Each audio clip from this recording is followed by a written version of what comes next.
amati mbégteeg bànneex di ànd ak yéen ñu tawlu ci 5M TV Sénégal jërë ngeen jëf.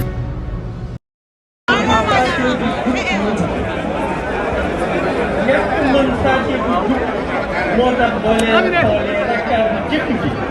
di am juróom-ñaari kabar coono bi mu teg askan wi lii yéeme ci rakk bu jëkk bi pour ko ne imam yow day sa saate bi jubul mu jàpp na tëj ñi ñëw ci ñaari rakk bi nga xam ne ñi mi ngi ko jël mu nekk ci juróomi kabar bi mu demee ba xam na ne maîtrise yi muy def xamul Faatiya bu jub xamul ni boo jubee ci julli niñ koy jubbante ñi jàkkaarloo moom di ko wax ne yaa ngi juum sa fàtte yi dara sottiwu ci ñu jàpp leen tëj loolu nag askan Sénégal moo war a mën a taxaw ne ko imam waa jàkk ji nee nañ doyal nañ ci yoon ci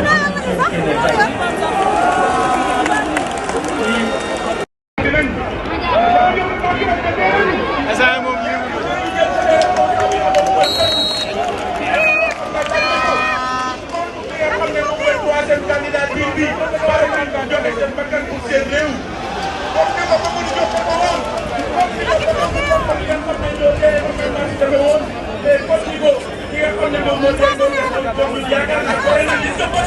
Vai,